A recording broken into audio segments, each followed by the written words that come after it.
राज्याचे दिवंगत उपमुख्यमंत्री अजित पवार यांचा अपघात झाला नसून त्यांचा घातपात झाल्याचा संशय आहे। अजित पवारांच्या अपघाताचा तपास व्हावा या मागणीसाठी बारामती तालुक्यातील लोणी भापकर गावात रविवारी कडकडीत बंद पाळण्यात आला।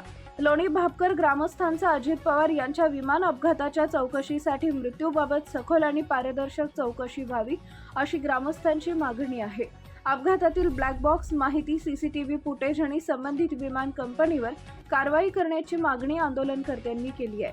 हा केवळ अपघात नसून घातपात असू शकतो असा संशय व्यक्त करत केंद्रस्तरीय चौकशीची मागणी करण्यात आली आहे। पंचक्रोशीतील नागरिक आणि कार्यकर्त्यांनी उत्स्फूर्त प्रतिसाद देत गाव बंद ठेवला असून न्याय मिळेपर्यंत लढा सुरू ठेवण्याचा इशारा देण्यात आला आहे। महाराष्ट्राचे माजी उपमुख्यमंत्री अजितदादा पवार यांचा 28 जानेवारी रोजी जो विमान अपघाती निधन झालं आहे ते अपघात नसून घातपाताचीच शक्यता आहे। आणि जो ब्लॅक बॉक्स आहे त्याच्यामध्ये जो रेकॉर्डिंग आहेत आणि दादांचा जो त्या दिनभराचा जो उपक्रम होता देवगिरीवरून निघाल्यानंतरचा ती व्हिडिओ शूटिंग फोटो हे लोकांसमोर आला पाहिजे। यासाठी आम्ही आज 22/2/2026 या निमित्ताने आम्ही लोणी भापकर गाव पूर्णतः बंद ठेवलेले आहे आणि आमच्या लोणी भापकरमधील गावातील सर्व नागरिकांनी चांगल्या पद्धतीने प्रतिसाद या बंदला दिला आहे। एवढे मी बोलतो। अमर रहे अमर रहे अजितदादा, अमर रहे अमर रहे अमर रहे अजितदादा, अमर रहे।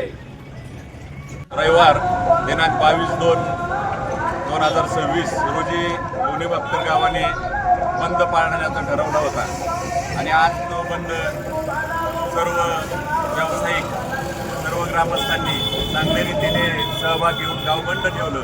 त्याचं कारण की आपल्या राज्याचे उपमुख्यमंत्री दिवंगत अजितदादा पवार साहेब यांचा जो 28 तारखेला विमान दुर्घटनेमध्ये दुःखद असं निधन झालं तर ते अपघाती निधन नसून याच्या मागे घातापाताचा संशय आहे। त्या अनुषंगाने आज आम्ही या बंदच्या माध्यमातून अगदी राज्य सरकार असेल, केंद्र सरकार असेल, अगदी राष्ट्रपतींपर्यंत आम्ही ह्याची पूर्णपणे याच्यापर्यंत आवाज जावा यासाठी आम्ही सर्व लोणी भापकरकर एकत्रित होऊन अजितदादांच्या जे अपघात झाला आहे तो अपघात नसून घातपात आहे तरी त्याची सखोल चौकशी होऊन आणि कठोरातली कठोर कारवाई व्हावी आणि तसेच जे VSR कंपनीचं विमान आहे त्या विमान मालकाला ताबडतोब अटक करण्यात यावी अशी आमची प्रखर मागणी लोणी भापकरकरांची आहे। तर या बंदमध्ये संपूर्ण लोणी भापकर पंचक्रोशी सहभागी आहे।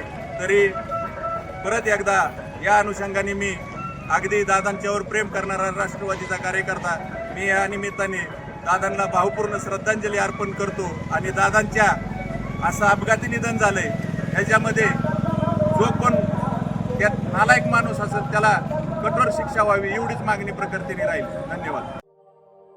अशाच नवनवीन बातम्या पाहण्यासाठी बारामती वार्तापत्र चॅनलला लाईक करा, शेअर करा, सबस्क्राईब करा आणि बेल आयकॉन प्रेस करा।